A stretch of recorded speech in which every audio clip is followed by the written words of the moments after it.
This evening, man accuses caretaker of abusing his deaf-mute girlfriend. 3 injured in a violent, drunken confrontation. The government is to investigate Jagdeo-era murders. In the region, in Trinidad and Tobago, Caribbean Nitrogen Company calls for audit. And internationally, President Trump proposes a new immigration plan.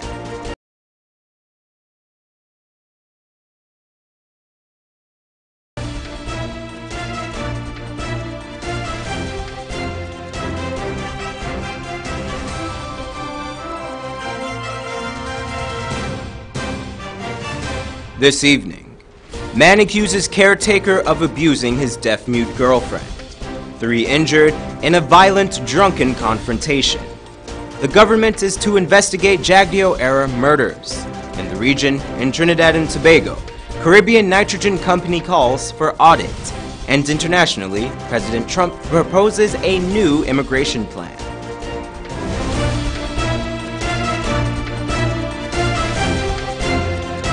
From Safe TV headquarters in South Rival Gardens, this is Safe TV Headline News with George Gonzalez.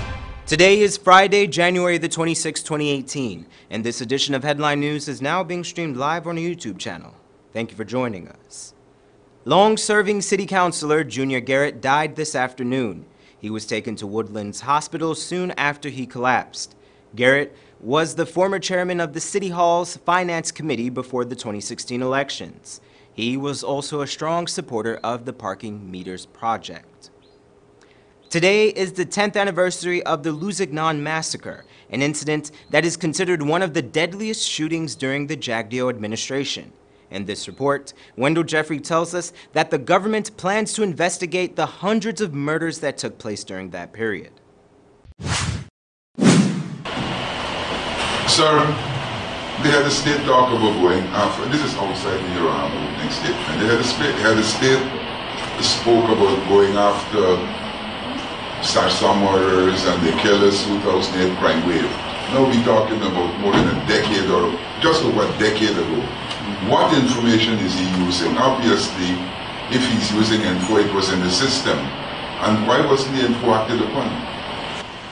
Under the laws of Guyana, anytime there is an unnatural death, the law requires that an inquest is held. And so, what the president was saying as the leader of the opposition, he was calling on the government to do something about it. Now he's president, and he's in a position to do something about it. And I want to assure you that he will do something about it. That's what he said. It cannot be good news to those who were the intellectual authors and executors of the hundreds of killings that took place during the time the PPP governed Guyana. President David Granger, obviously now armed with the facts and necessary resources, financial and otherwise, has vowed to begin the investigations that are likely to result in the arrest and incarceration of several persons from that era. Even the murder of PPP Minister Satideo Saw will come up for investigation. Speaking today at his post-cabinet briefing and in answer to a question posed by Adam Harris of Kaieteur News, Minister of State Joseph Harmon reminded the nation that the president did try to have these matters prosecuted before. In the 10th Parliament, the president, who was then leader of the opposition, filed a motion to have a debate on what he called the killings over that period. Minister Harmon said that Granger, who was then the leader of the opposition, was asking the parliament to call on the PPP government to investigate the murders. In that motion, he was asking the National Assembly to call on the government to establish an inquiry into these killings. The Minister of State said that it seemed to the then leader of the opposition, Granger, that the powers that be were more interested in the relics to the dead than the dead themselves. He spoke about monuments which were established marking the death of some of these people at Bartica, at the police headquarters and at Buxton. Monuments to the death of people. And until now there is no closure. So we have all of these monuments to people who died. As I said, Bartica, police, Buxton and Lusignan. Right? And every year there is some ceremony that marks it. And every year there's a ceremony, these emotions rise up again. Harman said that the intended commission of inquiry will bring closure to some of these things for the parents, for the children, and for the persons who are connected to those persons who died like that. At some point in time, you have to bring closure to some things. And I believe this is what the president was saying. And when the president says something, he means it. For Channel 2 Headline News, I am Wendell Jeffrey. Thanks, Wendell. Sometime last night, thieves broke into the office of the Police Complaints Authority. The bandits stole 2 laptops, 2 cell phones, and a router. Police searched the building, and during their search, they found that the offices of the Ombudsman and the Public Service Appellate Tribunal, which are all housed in the same building, were also ransacked. Detectives were able to uplift 4 fingerprints and closed-circuit television footage. Police believe that the burglars gained entry to the building through the western window of the lower flat. The Police Complaints Authority entertains complaints against members of the Guyana Police Force of all levels. An investigation is ongoing. 2 male suspects have been arrested in connection with a robbery in Albois Town. Esther Sobers has more. At around 1:30 p.m. yesterday, 3 men allegedly robbed and shot a wildlife exporter in Albois Town. The men approached Emil Fox while he was standing in the yard at 138 Victoria Street. During the assault, one of the men then shot Fox twice, once in the lower right leg whilst a bullet grazed his head. He was able to flee the altercation. Nonetheless, Fox was allegedly robbed of a haversack containing a bunch of keys, a cellular phone, and some medications for animals. 2 of the men were captured soon thereafter on Cooper Street. One of the suspects was identified as a Joint Services Lance Corporal. Fox received medical attention at a local hospital and was discharged. Investigations are in progress. Reporting for Channel 2 Headline News, I'm Esther Sobers. Thanks, Esther. Don't go away. We have more news for you after the break. For the best Creole food in town, come to Ridley's Restaurant. Taste our hot meals, fresh bread, and sweet pastries. Our spacious dining hall is free for all occasions. For reservations and more, call 226-2518 or 225-7245. We're open Monday to Saturday from 7 a.m. to 6 p.m. Wrigley's Restaurant, located at 38 Robb Street, Laceytown, between King and Wellington Streets. For breakfast, lunch, and dinner, Ridley's Restaurant. Tasty and healthy eating.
place is really hot. What's wrong with your AC?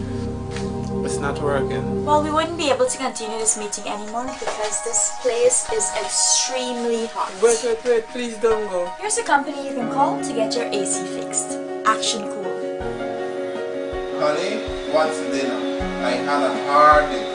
I'm sorry you had a hard day, but guess what, babes? I didn't cook today because the stove is not working. Having trouble at home or at the office? Then call the professionals at Action Cool. Our fully trained technical team have the skills and experience in repairs of all air-conditioned units, refrigerators, gas stoves, washing machines, and a whole lot more. For further information, visit us at 86 Hill and Princess Street, Mandela Avenue, Georgetown, or call us on telephone number 225-7867.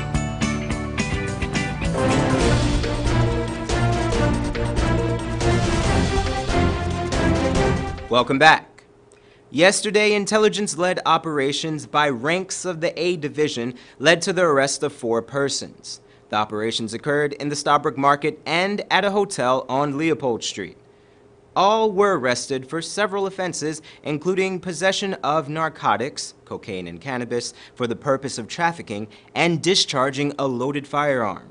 The suspects, who hail from Middle Road La Penitence, Northeast Sophia, and Charleston, respectively, are being processed for court.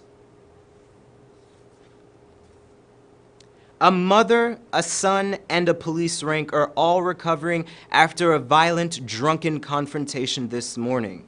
Esther Sobers has more in this report. Daphne George, a mother of 4, is thankful that she is alive after being brutally attacked by her son. The incident occurred at around 1:30 hours this morning in her Stelling East Bank, Demawaro. The distraught mother, Daphne George, recounts the terrifying ordeal when her highly intoxicated son tried to kill her. We in the house, right? I sleeping. How long is the long sleeping? He telling me, go out the house, go the house. I lay down, I sleeping, go the house, go the house. And he start kicking me up, coughing me up. And when he don't know, he don't cough me up and so he run out of the backyard. I'm going to pick up a long wood, so for come for kill me in the house. 33-year-old Christopher George used a piece of wood to smash into his mother's apartment. The elder George showed us her apartment along with the wood her son used to gain entry to the house. However, she managed to escape from the home. She was able to make a report to the police station. An officer was deployed to the scene. According to one family member, when the officer arrived at the scene, Christopher George armed himself with a cutlass and began chopping at the police rank. I was far away from me when the police come. The mother went to the station to call the police after he been beating the mother. So when the police come now, the police had it, but he say he going for a jersey for put on. So the police allow him until he hurry up. Man, when he come out, it was a cutlass he had inside the hand. And he start chopping the police. He chopped the police and the police run. When the police run in front of the yard, the police fall on the ground and then he pick up the gun and he shoot it 2 times. But it's 4 bullets to shoot. According to police reports, the injured constable instinctively drew his service revolver and discharged 2 rounds which struck the attacker. Meanwhile, George noted this is not the first time her son has attacked her. She describes him as an unemployed man with mental health issues. Reporting for Channel 2 Headline News, I'm Esther Sobers. Thanks, Esther. This morning, Minister of Business Dominic Gaskin announced that the approximately 4,000 laid-off sugar workers will begin to receive their severance pay on Monday, January the 29th, 2018. On January the 19th, the National Assembly approved $1.9 billion to pay the first set of severance pay. Workers who are entitled to severance pay of $400,000 and below have been promised their full severance by the end of the month. The others were told that they will get 50% by the end of this month and the other 50% by the end of this year. A man claims that his deaf-mute girlfriend is the victim of an ongoing pattern of abuse that continues to be ignored by authorities. But in this report, Esther Sobers tells us that all may not be as it seems. And being a security, I met this young lady Her name is Sakila White. And as soon as I met her, my heart goes out for her. One man is desperately seeking justice for his deaf-mute girlfriend. He alleges that she is repeatedly subject to physical abuse, sexual abuse, and is held captive for days whenever she walks the streets of Georgetown. As no woman should ever endure abuse, especially one with a disability. I listened to the complaints made by Stephen Sanko with his woman by his side. Every time he saw her in the streets, he just goes, she go there and just when he saw her, he tends to taking her in his place and advantaging her for a period of time. Sticking her up on the ice picker, bowl shop with ice picker, bowl shop with ice picker several times. He even beat her with a big wood he had there. He behaved with the saddest behavior, give her liquor to drink, give her cocaine to smoke, and this type of thing. Sanko says this pattern has persisted for over 2 years. He claims that throughout this time, he has made several police reports and has identified the abuser as Sean Bobbyville, a caretaker. However, each time the police investigated the matter, the case was dropped, and Bobbyville would continue his alleged abuse. In Sanko's mind, Bobbyville is emboldened by the fact that his alleged victim, Shaquita White, has no family members to assist her. Though Shaquita is deaf-mute, she attempted as best as she could to express her side of the story. She's showing you that the man in King Street. Man in King Street? Yeah. What is it? Ride and look fishy. He's ride, and what's his ride? Yeah. When he rides, what else? What else? Pick you up. Bye. And what he does afterward? What? Boy, you like speak up. Since each story has multiple sides, I decided to visit the accused, Sean Bobbyville. He's angered by the accusations. I don't take advantage of her or nothing. She got her clothes, she got her, she take up to this man, she leave from me. Up to this man, she left from me. She come here, see? She come and she drink, she ice and whatever, and she cook. I cook and she be saying and eat. I don't do shit. I don't go nowhere and do shit. None. She's coming, me play got camera. She's coming and go out how she feel like. He showed us Shaquita clothing drying on a line. She even has a bag of clothing complete with an outfit for church. She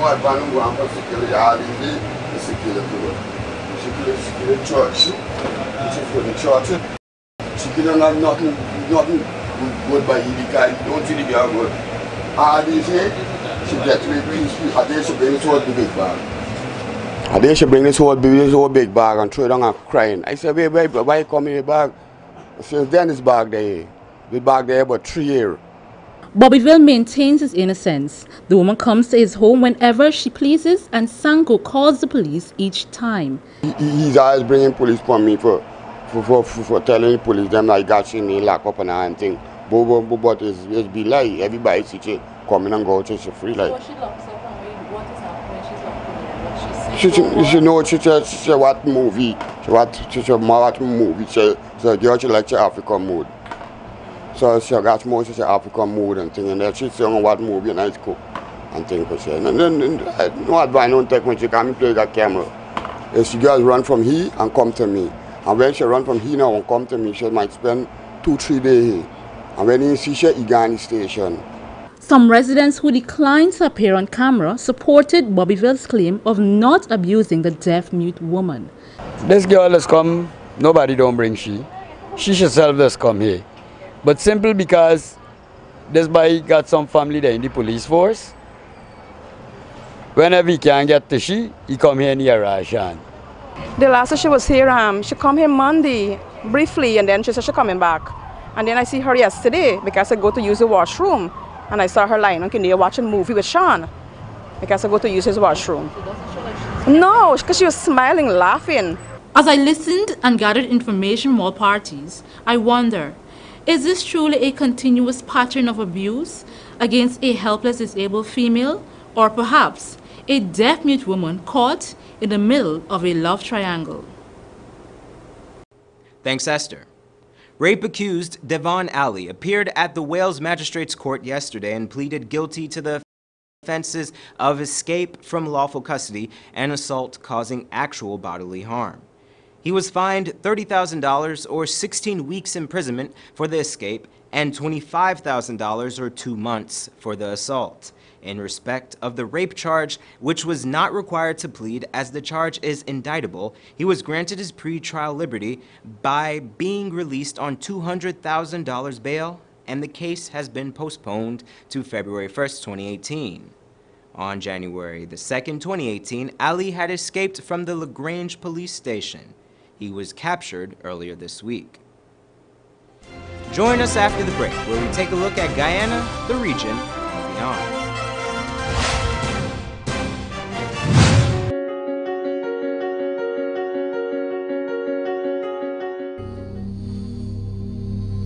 This place is really hot. What's wrong with your AC?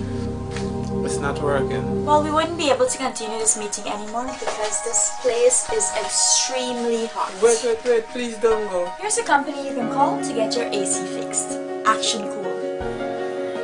Honey, what's dinner? I had a hard day. I'm sorry you had a hard day, but guess what, babes? I didn't cook today because the stove is not working. Having trouble at home or at the office? Then call the professionals at Action Cool. Our fully trained technical team have the skills and experience in repairs of all air-conditioned units, refrigerators, gas stoves, washing machines, and a whole lot more. For further information, visit us at 86 Hill and Princess Street, Mandela Avenue, Georgetown, or call us on telephone number 225-7867.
For the best Creole food in town, come to Ridley's Restaurant.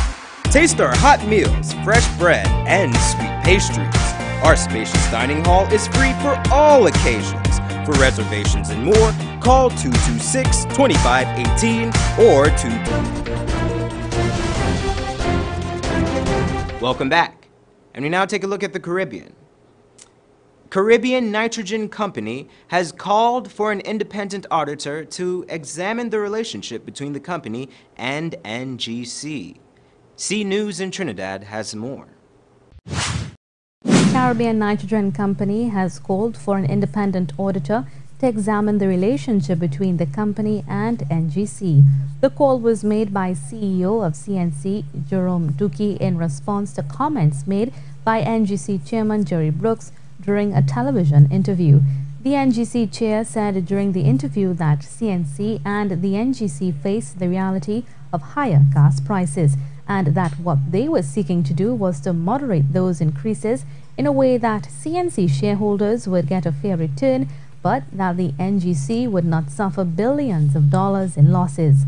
Mr. Dookie responded in a release saying that CNC does not agree with Mr. Brooks's position and completely rejects his statements that accuse the CNC of having unreasonable expectations double-digit returns and the potential for billions of dollars of losses for the NGC. CNC also refuted claims that it received subsidies from NGC or the government and stressed the company was only looking for a fair rate that allows it to remain competitive in the market.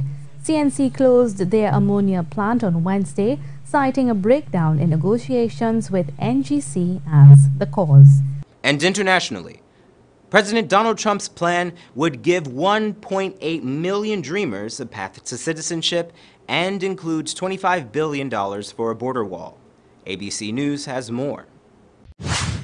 After that other major headline out of the White House, the administration is proposing a new immigration plan that would give 1.8 million Dreamers a path to citizenship, but they're expecting major concessions from the Democrats in return. Our senior White House correspondent, Cecilia Vega, has the latest on all that. Good morning, Cecilia. Hey, Robin, good morning to you. So this is the president's plan that they're going to present to the Senate on Monday, hoping they can, the Congress can reach a deal on DACA and avoid this government shutdown. Let's break this down and take a look at what it means. The White House wants to expand the number of Dreamers who could become citizens in this country to 1.8 million people. That's more than double the current number of people protected by DACA right now. They would become citizens over the next 10 to 12 years. The White House, as we all know, toes a very tough line on immigration. They say this is a major concession. Now, in exchange for this, they want major immigration restrictions. Take a look, like $25 billion for that border wall and security, cuts on legal family immigration. That means people can only sponsor spouses and minor children for citizenship, not parents and siblings. And Robin, they also want to end the visa lottery program. Well, the president's proposal is being met with resistance from major pushback from both sides of the aisle, right, Cecilia? Exactly. It did not take long for the responses to come in. So one Democrat says that this doesn't pass the laugh test. For Democrats, they see curbing family migration as cruel. And they say this $25 billion wall in exchange for citizenship for Dreamers is basically holding this population ransom. Now, Republican leaders say they are very happy they finally know where President Trump stands exactly and firmly on DACA. Many people are applauding this, but you've got hardliners like the Breitbarts of the world who are now calling this president amnesty Don. And Robin, in Davos today, the president said that solving DACA will be a great achievement, but no telling whether this is the plan that is actually going to get this deal done. No telling yet. All right, Cecilia. And one of the most remarkable things about this now, we're talking about $25 billion for the wall. Remember, all through the campaign, the president said Mexico is going to pay for the wall.